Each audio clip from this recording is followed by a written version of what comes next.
L'Outlander PHEV de Mitsubishi peut être rechargé de différentes façons.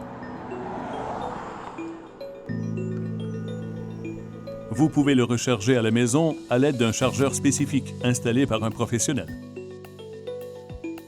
Pour recharger votre véhicule, vous devez d'abord le stationner et éteindre le moteur. Enlevez ensuite le câble de chargement relié au chargeur mural.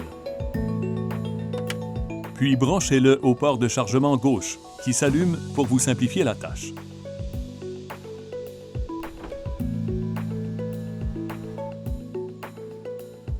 Le chargement s'arrêtera automatiquement lorsqu'il sera terminé.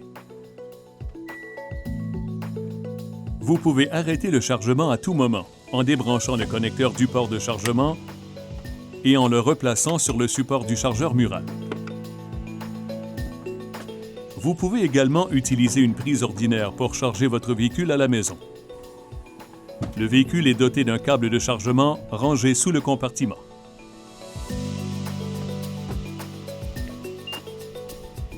Il suffit de brancher le bout correspondant du câble au port de chargement gauche du véhicule et de brancher l'autre bout dans la prise de courant désirée. Enclenchez alors le chargement, qui sera ensuite contrôlé automatiquement par le véhicule.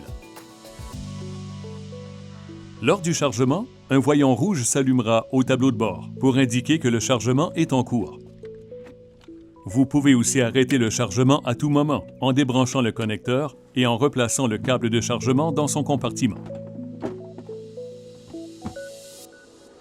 Selon la méthode de chargement utilisée, on peut recharger complètement le véhicule en 3,5 à 5 heures.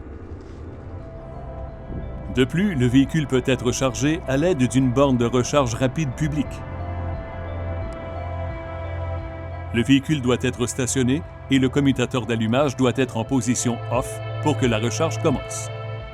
L'allumage ne doit pas être activé lorsque le câble de recharge est branché.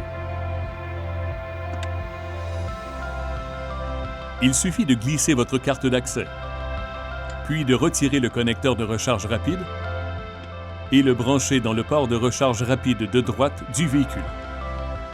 Le système fournit jusqu'à 80% d'une charge complète en aussi peu que 30 minutes.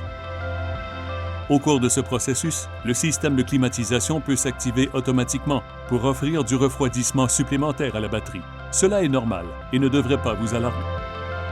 Lorsque la recharge est terminée, retirez le connecteur et replacez-le sur la borne de recharge. La recharge rapide doit être utilisée de concert avec la recharge normale pour maintenir l'état optimal de la batterie de traction principale.